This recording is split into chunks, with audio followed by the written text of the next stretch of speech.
Magandang gabi mga kababayan, Biker Adventure.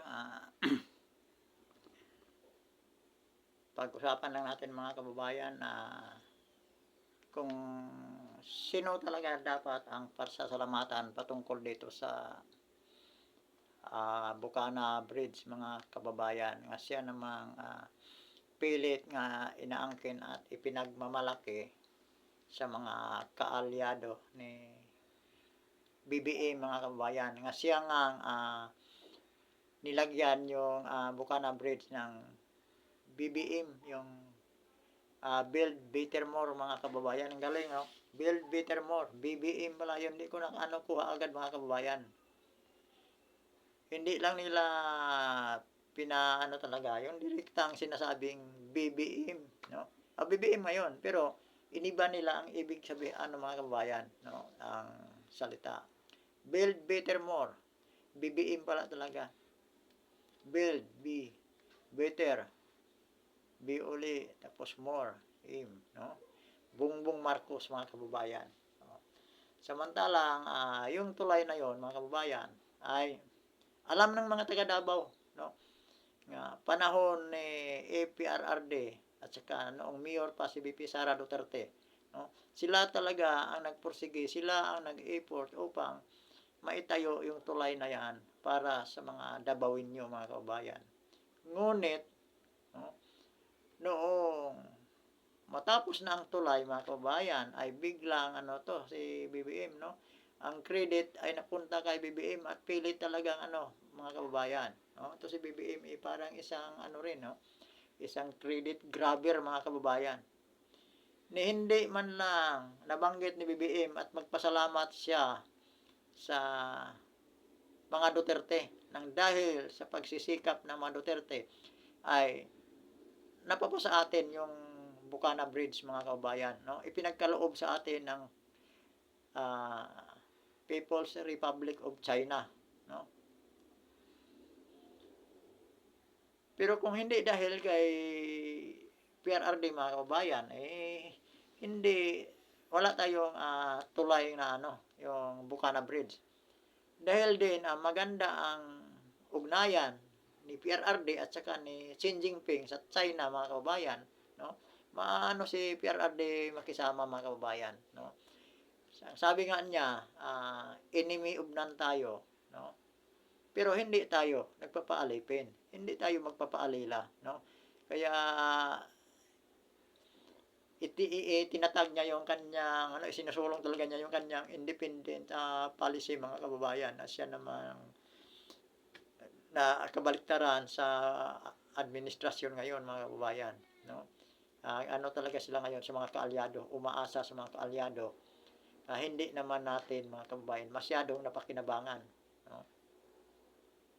Samantalang itong China nga sinasabi nila nga si Duterte ay pro-China, pero ngayon mga kababayan parang nilalamon ni BBM ang sinasabi niya pro-China si Duterte, no? Kasi katunayan niya nagpapasalamat pa siya sa Chinese mga kababayan, no? Chinese Republic dahil dito sa tulay nga libre mga kababayan, wala tayong hindi natin utang, no? Kundi libre lang ang Bukana Bridge mga kababayan. At pakinggan natin si VP Sara mga kababayan sa kanyang kung paano napapasa atin itong Bukana Bridge nga siya naman ngayong pilit na inaangkin ng administrasyong Marcos mga kababayan. Ko kanina kung pwede ko ba kwento yung backstory ng Bukana Bridge, and then he said na okay lang naman. So ang nangyari dyan ay ang Bukana Bridge is kaparte ng buong coastal road ng Davao City. So hindi siya yung coastal road hindi siya makakatawid ng Bangkerohan River kung wala yung Bukana Bridge. At that time na mayor ako, may budget ang coastal road pero unfunded ang bridge. And it was made known at the time to former President Duterte that the bridge is unfunded. at siya ay naghanap ng paraan para mabigyan ng pondo yung yung bridge. So noong nakahanap siya ng pondo ay sinimulan yung negotiations, sinimulan yung mga planning, lahat ng paperworks para doon sa bridge na yon ay sinimulan na. But ngayon, nandiyan na yung bridge, so dapat nating pagpasalamatan para sa akin bilang isang Dabawenyo at syempre sa mga tiga Mindanao na din dahil nagbe-benefit din sila doon sa coastal road na yun, no? Traveling from south to north of Davao in the region. Nagpapasalamat kami kay dating Pangulong Rodrigo Duterte dahil hindi siya tumigil sa paghahanap ng pondo para doon sa tulay. At syempre, nagpapasalamat tayo sa People's Republic of China dahil buong-buo nila binigay yung entire cost ng tulay na iyon. So walang gastos ang City Government of Davao, walang gastos ang Pilipinas para tayo magkaroon ng bridge na yon. At napakahalaga ng bridge na yon dahil hindi mag-connect ang south to north kung wala yung bridge. What is your reaction, VP, with the statement of President Bongbong Marcos saying that this is one of the 4 legacy projects under his administration so far? Basta sa akin, yun na lang.